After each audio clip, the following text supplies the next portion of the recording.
these two kind of go together here. Hey, Istio is changing. How do you recommend staying up to date? And maybe by the same token, hey, is there any word about Istio slowing down release cadence, anything like that? Those are a little bit related. So unfortunately, I think the answer to the second one there, is there any talk about slowing down release cadence? I think that is a no.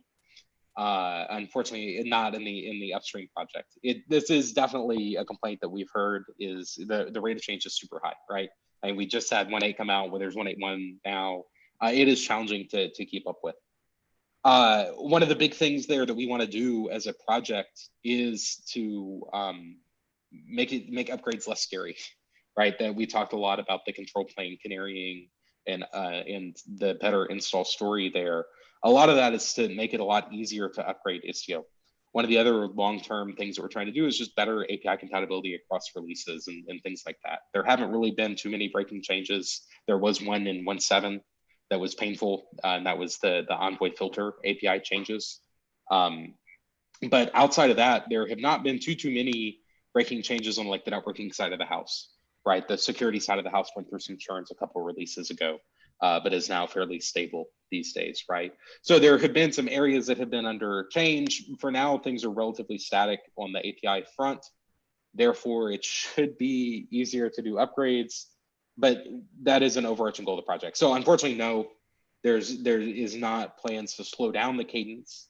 We are, I will say, Tetrate is looking, we've heard this from our customers, we're looking at things like potentially funding backporting CVE fixes to older versions of Istio for folks that can't upgrade as rapidly.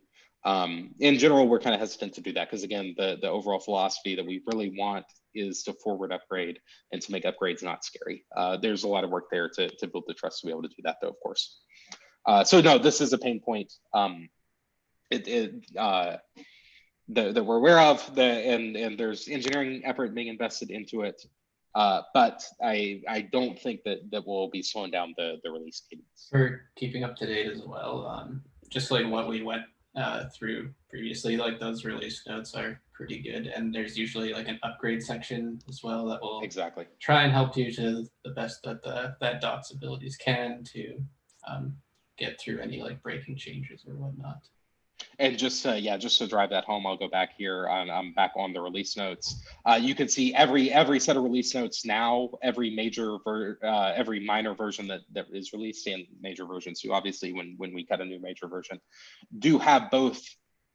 The announcement as well as the change notes. These are a fine-grained, detailed list of things that were added, updated, and removed, deprecated, as well. And then exactly like Weston said, there are the upgrade notes, right? And these cover some of the specific things that you may or may not need to do for this specific upgrade from 1.7 to 1.8. So both of those are there to try and help kind of capture that, hey, I'm not intimately involved with the project. How do things change?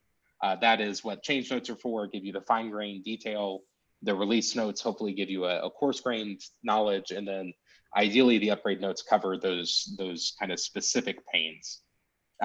Just again, to drive this home, we talked about the Envoy filter syntax change being a painful API break in the 1.7 release.